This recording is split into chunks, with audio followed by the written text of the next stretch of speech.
Ndị be anyị kenekwe m unu. Anyị sị ka nkonye chiri ya zelu. Anyị sị ka ọ mara na Igbo na mma. Anyị adị ka Chineke ada agwụ agwụ. Otu anyị kwuru ya, otu akwa ya dịrị. Ise, ise, ise. Edị ka o si dị ụbọchị uhuruchi nketa anyị wetara nnukwu ozi. Biko geenụ ntị. Ife a bụ according to the Biafran activist wetara ya bụ ozi. Quote, all eyes on the judiciary of Nigeria as US, UN, AU expert analysis unveils a shocking move for Mazi Nnamdi Kanu's release.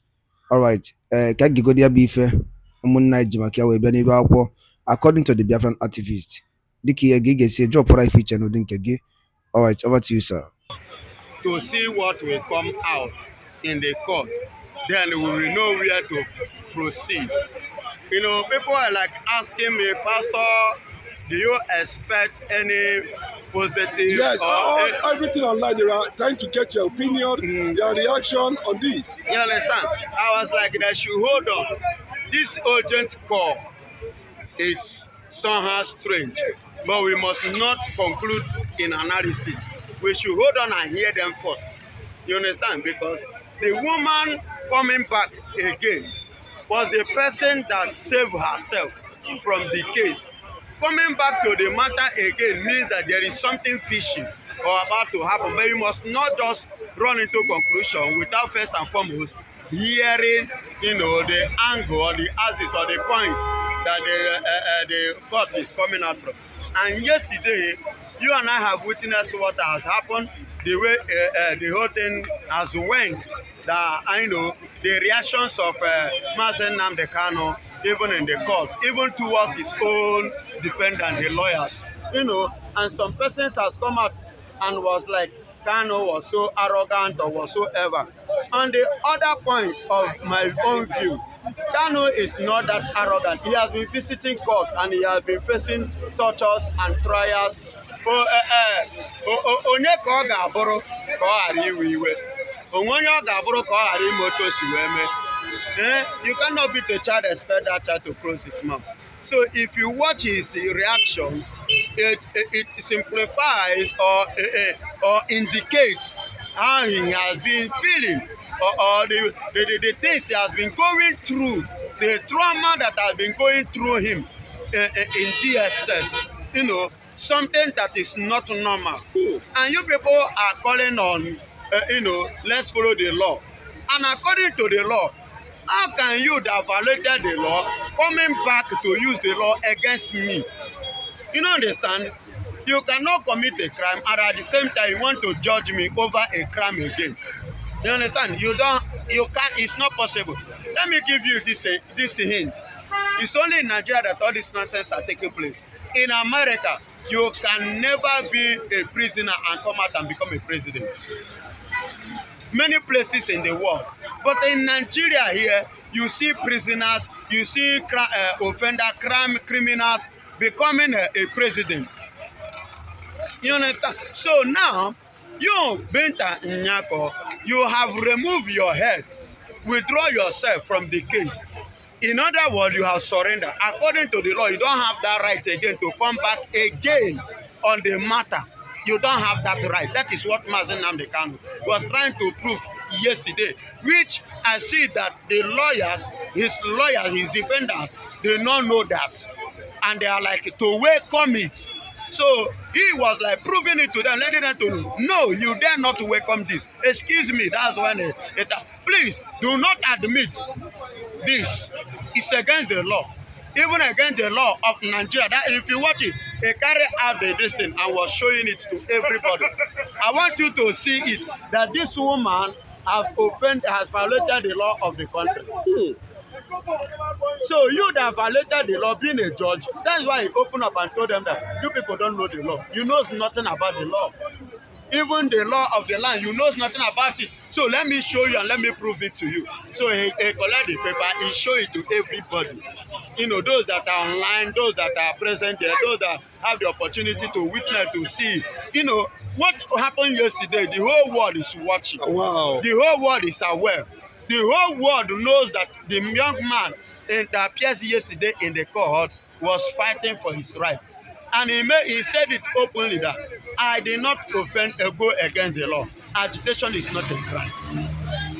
It is my fundamental right to agitate for Biafra, to agitate for the freedom of my people, to make sure that the intimidation and the marginalization that have been going on against my people must stop. So it's not against the law, and neither is it a crime. Then you look at what happened. They say Mazen Nnamdi Kanu is a terrorist. And Mazen Nnamdi Kanu have been in Nigeria, in DSS. Simon Ekpan, a terrorist. One man was ranting on this thing, other channel whatsoever, TVC. Do you know what he said? He said that he was among the people that say, arrest Simon Ekpan. That Simon Ekpan is the one behind the killing that is going on. And now Simon Ekpan is no longer in existence. And the killing continues. So federal government should tell us what is happening. The man said. So coming back to the reactions of Mazen Nnamdi Kanu yesterday, the man stood on his ground and he stood on his right. He did not offend anybody. So if Binta, and it was yesterday that everybody, including me, got to know the reason why they are signing and they are pushing it on Binta and they are forcing Binta, to handle that case. Because the Binta husband has committed a crime. Her son committed a crime.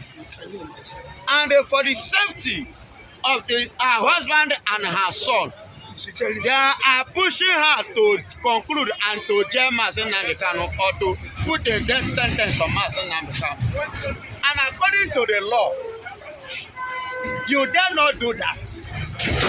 Because the man was not going against anybody. He has never killed a cockroach. The people that they have been killing, they do not call them terrorists. The Fulanis, the outside, Tinubu and co that have been killing, committing murder, they have not, Sidious Musa have been committing murder, they have not nailed anybody. Terrorists. Look at what the stupid man in the north, the one they call Sheyu Gumi or Sheku Gumi. Sheku Gumi have been murdering Nigerians in different places. They did not call him terrorist. But Mazen Nnamdi Kanu, an innocent man, this is the man they call a terrorist. God will judge all of them. So far they match the earth and they drink the water, except they are the one that created heaven and earth. So long they match the earth, the heaven will judge them and judge their next generation.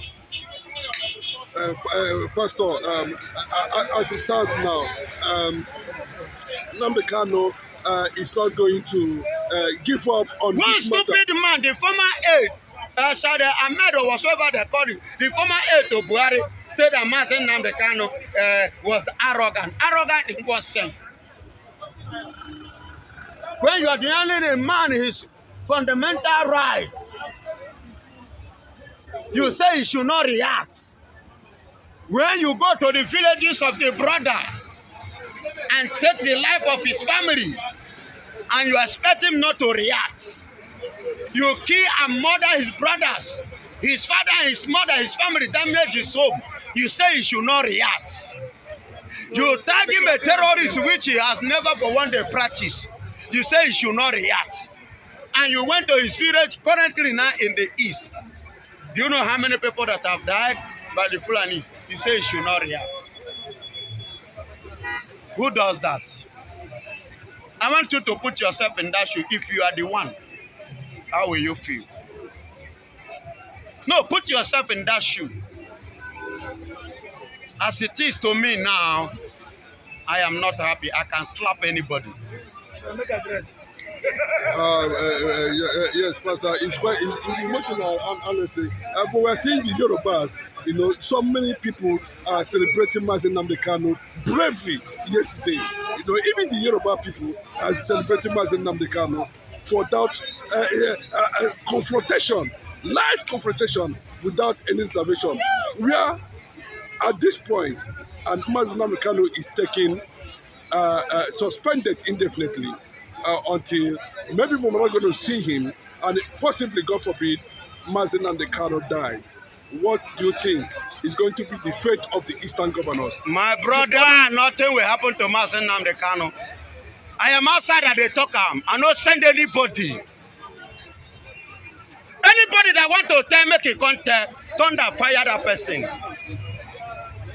Talo fe terisi ko wa terisi. I dey speak Yoruba language. Onye chọrọ itinye onye chọrọ ịbịa nụ ya bịa mee nko ya bịa gosi onwe ya mgbọtụ akwa ụlọ isi ebe ahụ. Nothing will happen to Mazi Nnamdi Kanu. Nothing will happen to him. And nothing must happen to Mazi Nnamdi Kanu. I still repeat, nothing must happen to Mazi Nnamdi Kanu. E no go funny o. E no go funny o. And I dey talk and I no go funny o because in my own place, your own family dey there. I go enter una family too. That's so. Una get family too, I go enter am. My own, una get family, I go enter am. Enough of this nonsense. Let this rubbish stop. Enough of this. Igbo said the Biafrans are terrorists, so you let them go now. You don't want the terrorists to leave you. Yeah, no. So they are terrorists. They are terrorists. Which country want terrorists to come and partner with them? Allow the terrorist people to go now. You don't want them to go. And you say they are terrorists. That means they are not terrorists. People that have been killing, you did not do anything. They are moving freely. Somebody that have not killed a cockroach is a terrorist. And that is the one that is suffering.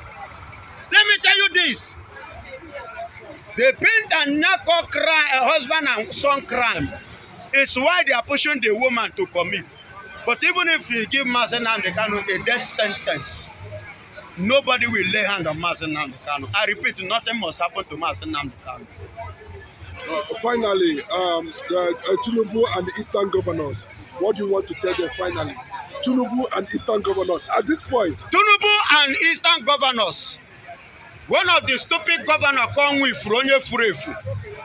I have said nobody have anything, or nobody will tell him what to do. And I said the good and fine is right. Today na your own turn, tomorrow go be another person turn. The fee say nothing they happen, nothing they solve. You know solve now, but if he solve tomorrow. That is what I have. Thank you.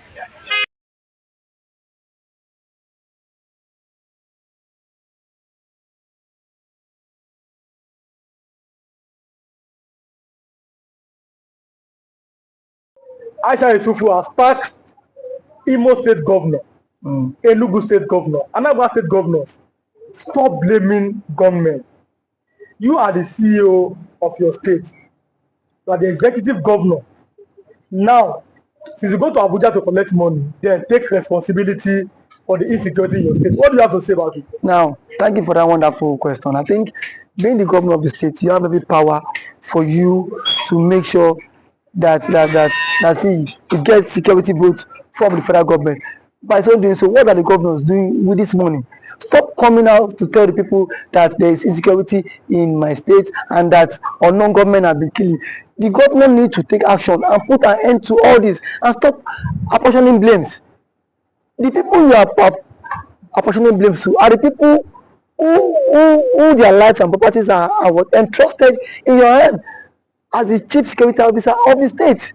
So for a governor to come and start telling people that see there is insecurity in my state, I think to me the governor need to stand up and then act now, because every now and then allocation is being shared for you, security vote is being given to you, and you have the mandate. The primary function of government is to protect life and property. Yes. So if you cannot protect life and property, then why are you the governor? But some have said that the governors have no power over the military. That it's only the president as the commander-in-chief of the armed forces. What do you have to say about that? The governor does not have power over the military. That is true. But see, the question is that can the governor summon military chiefs in their states, the division's commander, to sit and dialogue for a way forward? The answer is yes. So if you can do that, so indirectly it's still have power over the military. Now when it calls for security meeting, don't these men don't these guys attend in his various place? They do. So the president should not come and say that he does not have the governor should not come and say he does not have power. We still have killings in Imo State, Enugu State, and some other states. For how long can we continue in this path? The people are scared of their lives. The people cannot even access government, access those who they claim to be electorate. We cannot assess people that gave us the mandate. So how long can they continue like this? So I think the government of these states on their own, they need to up their games. You must up your games as a governor if you don't want to be sacked come 2027. But there's always been this fear that the votes of Nigerians does not count, and that is why our elected officials are acting this week. That assuming our vote is counting, they will sit up knowing that if I don't perform, no second term for me. You agree with that statement? Our vote does not count. I cannot say if our vote count or not because I have not conducted any election. So what I'm to say is that people have lost confidence in the INEC. In the power. The reason why they've lost You've lost confidence because so many persons have seen the case of Hope Uzodinma when he but reason best the court knows why he had to give it to him. But someone who came forth in the election was uplifted and then he came forth. So the court cited some reasons which Hope Uzodinma became the governor. Reason best known to them. I am not in the position to speak for the court. But one thing is that INEC needs to be the trust of Nigerians again. You saw what happened in last election. As allegedly reports, the result was changed in the IRF quarter. So I don't know how true that allegation is, but see, it has been going viral. So these are things INEC need to repose that confidence in the average Nigerian. And for the governors too, how much is being given to you on a monthly basis? If you get money on a monthly basis, then why don't you make sure that these people who gave you the mandate to protect them, you can as well protect them too? Because the people cannot always be one-sided every time. The people need to benefit from dividends of democracy, and when they have to benefit from the dividends of democracy is by what? By inclusive governance. The people need to feel the government impact. Not every time you come on here and say on government has attacked the people, you come and start creating fear. These governments are even creating fear in the life of the ordinary man. We've seen the governor of Enugu State who has declared that Monday is no longer a sit-at-home in Enugu State. When people are saying that, you are saying that as because you're the governor. Can you come and secure our lives? I mean, the other people, because you see this sit-at-home every Monday. Some are doing it maybe out of respect for Nnamdi Kanu, but some are doing it out of fear. It is two ways. People are telling the governor, please find a way to secure that. Police cannot be everywhere. What do you think? Because sit at home every Monday, it might be affecting the economic activities in the southeast. What do you think that the governor can do, or the governors in the southeast can do? Thank you very much. I think sit at home every Monday is a commensurate to honor the Mazi Nnamdi Kanu, who has been in incarceration for 4 years now and still counting. But what I want to say is that when there is a conflict in the land, the president himself needs to address this issue of Kanu. Let Kanu issue be settled out of court. If what Kanu is the son of the president, as a son, you can go, you can have a different view or different ideology and philosophy from what your father had. But why can't you, as a father, have you reached out to Kanu himself? And what I felt that the president ought to have done was, why Kanu was in decision, go and meet, let them bring Kanu to you, DSS. Sit down with Kanu, have a round table discussion with him. But do you think that's possible? Because we saw Buhari could not freedom. Buhari is different. See, So, these are two different people. Yes. If you want the security apparatus cannot be everywhere, and these guys are what? Overstretched. Yes. These guys are also overstretched. So the president is the father of the nation. Yes. since the president is the father of the nation, he should at least reach out to this guy, even to the Ohaneze Igbo. Whenever he will want to invite Kanu, invite some Igbo politicians and some Igbo stakeholders to sit on a round table and discuss with Kanu. You have conditions, give him your conditions. Send it to him. Because you see, this is the only way this thing about marginalization can stop. And the truth of our matter is that the Igbos are heavily marginalized in the country. And that is what, and that has breed a whole lot. But do you think that giving them an opportunity, or yes, that's an opportunity, or finding a way, a consensus in 1999, Nigeria had a consensus on making a Yoruba man a president. In 2007, Nigeria had another consensus to make another man to be president. Do you think that Nigeria finding a way or making a consensus to make an Igbo man the president is going to make that marginalization or the agitations go down in the south? Making an Igbo man be the president would at least work to some extent. It will help this issue of marginalization reduce a very long way, because if the Igbo man is the president, Peter Obi, you will not watch Peter Obi allowing Mazi Kanu to languish in detention, even if, because yes, that is his brother from his tribe. They are from same tribe. No, so why was Senegbo released? It was let's go. Yes. So to some extent, it will help a long way. And as an Igbo man, he will speak in the language that the Igbos. Now I am one of your sons. Yes. You don't have any right to agitate. Yes. So that will help them. It will go a very long way for them too. So I'm letting you go. I think we have like 1 minute. Okay. Now, Southeastern Governors Forum. What should be their next step? Southeastern Governors Forum should at least make moves to meet with the presidents. Yes. To put an end to all this. That is the only way. Because if there's no end to all this, all we hear is killing. And then we are not in support of all this killing. It is not good for the future of the country.